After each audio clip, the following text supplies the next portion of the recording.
Bonjour à tous et bienvenue pour un nouvel épisode de Saviez-vous?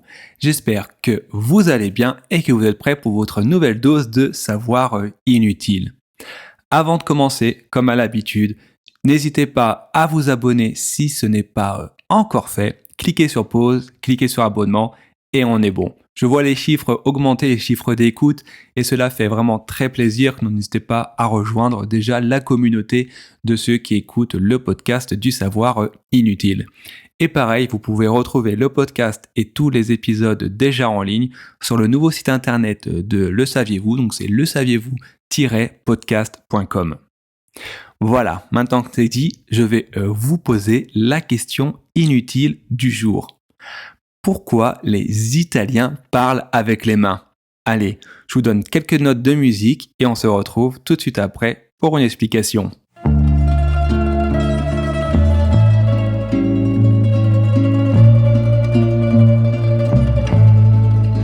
Et d'ailleurs même moi là en ce moment même, je parle avec les mains parce que j'ai aussi des origines italiennes.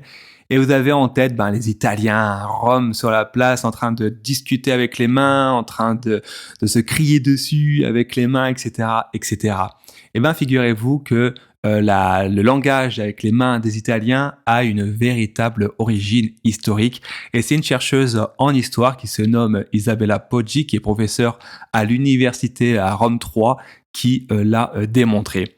En fait, l'Italie, au fil des siècles, a subi de nombreuses invasions par de nombreux peuples. On peut par exemple trouver qu'elle a été envahie par les Grecs, les Byzantins, les Normands, les Français ou bien encore les Espagnols. Et en fait, les Italiens voulaient toujours communiquer entre eux, mais sans devoir se faire comprendre par les peuples qui venaient en fait les envahir, donc par les envahisseurs. Et c'est pour ça que, malins comme ils sont, les Italiens ont développé un langage gestuel, un langage des mains, pour se comprendre entre eux et pour ne pas que l'envahisseur les comprenne. Et oui, incroyable mais vrai. Et cette manière de faire, en fait, a tout simplement perduré au fur et à mesure des siècles jusqu'à nous arriver aujourd'hui. Également, tenez-vous bien, toujours cette même chercheuse à l'université de Rome 3 a réussi à déterminer, réussi du moins à recenser qu'il existait plus de 250 gestes qui ont une signification, qui ont un sens au niveau du mot, ou bien encore d'expression. Par exemple, entre autres, on trouve des gestes qui veulent dire parfait, tant pis, peu importe, riche, peureux, va-t'en d'ici, etc., etc. Et le pire, c'est que en vous disant ça, je fais moi-même ces gestes. Et oui, incroyable mais vrai.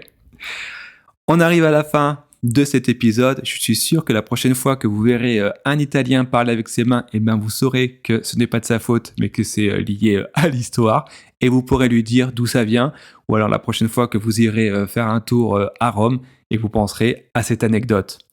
En tout cas, je vous souhaite une bonne journée. Une nouvelle fois, n'hésitez pas à vous abonner. Et je vous dis à très bientôt.